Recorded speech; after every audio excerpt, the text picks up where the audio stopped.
Hi, Dr. Lindsey here. In this short video, I take you through a 25-year-old who's now a little bit more than a year out from 3,100 grafts, taking care of the whole front of his head.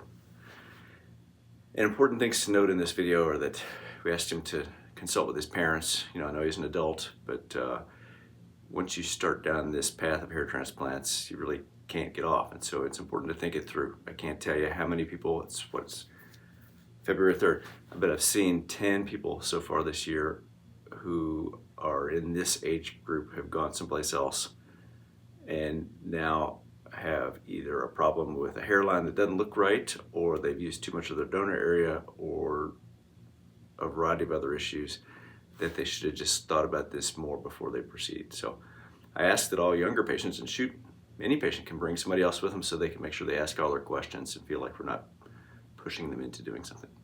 And then the other big thing is that he's got fairly fine hairs, and so whenever we do a second case, we'll add 200 or 300 hairs to his frontal hairline, just because you always need a little bit more. Even fatter haired people need that, but particularly finer haired. So look at the video.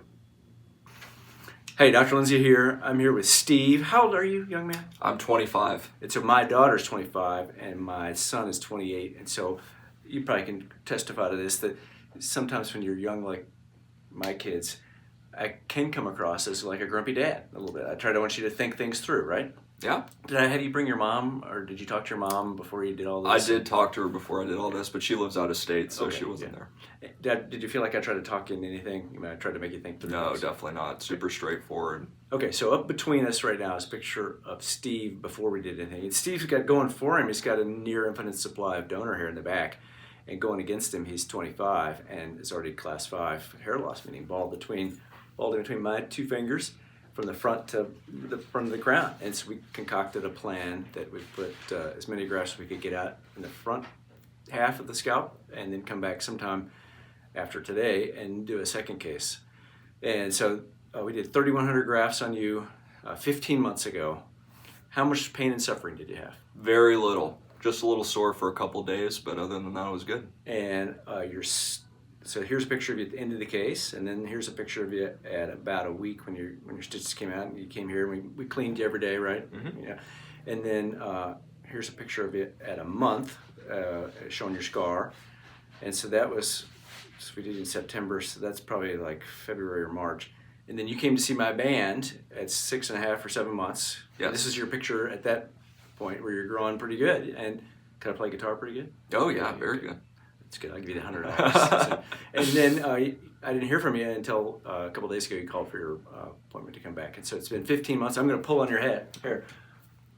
Still, it's all in there, right? Mm-hmm. Have you said that your parents knew about it, but your rest of your family didn't know about it? Yep. Anybody else know that you had it done, or has anybody made any comments? No one made any comments. I mean, I've recently got comments, oh, your hair looks good, but nobody's said like, oh, looks like you had anything done or anything like that. And we did a strip on it. How much did that strip hurt? Very little. I mean, it was a little sore for a couple days. I think maybe the first night trying to sleep upright was a little weird, but very little pain. So the truth of the matter is everybody forgets how it hurts, and the truth for most people is first afternoon hurts, the first night sucks, and second night is kind of painful. That's about it for most guys. And did the numbness in the back of your head bother you? No, most people were numb back here for a couple months. Yeah, I noticed it, for a couple months, but you told me it was going to be there for a little bit, so I kind of forgot about it, and then next thing I knew, it was gone. I'm going to run a comb through your hair. Again, it's unremarkable looking. Does not look like a bad hair transplant on a politician you might see on TV. And then turn around one time, let me show the back of your head. And so people might say, well, where's the more hair? This is covering a problem that we might have to deal with. But your scar, and here's a close-up between us, is real hard to find. So I gave that an A. Turn back around. Any kind of nonsense that you think I tried to talk you into? Not at all. You were super, and I appreciated how straightforward you were, and you just gave me the facts and let me make the decision, so I really appreciated that. Great, man. I appreciate your business and your kind words. And anything else you want to tell people that might look at this? No, I mean, I just think if it's something that you're really thinking about doing, and you weigh the pros and cons, and you think about things like age and that type of stuff, donor supply, I think you should consider it. I think it would be good. Well, those are good points. You got a good donor supply, and we concocted a hairline that will look okay when you're my age. Not That one looks perfect at 25 because you look like a silly goose. At 55, yeah. Okay. All right. Well, thank you so much. So this young man, same age as my daughter. I've got, I would guess, somewhere around 40 or 50 videos of people his age. And if you're a younger patient, watch 2 or 3 of these and watch them with your parents, your significant other, your second cousin, and then go to some consultations and see whether we tell you what I just said, and then see what anybody else does. And then more importantly, if you're out of the area or looking someplace else, ask to see some results in people your age group. That's probably the most important thing. You can watch all the videos and be told all the stuff that you want, but to see a few examples of people in your age group, whether you're 25 or 61 like me, is probably worth looking for. If we can help you, please give us a call. Thanks.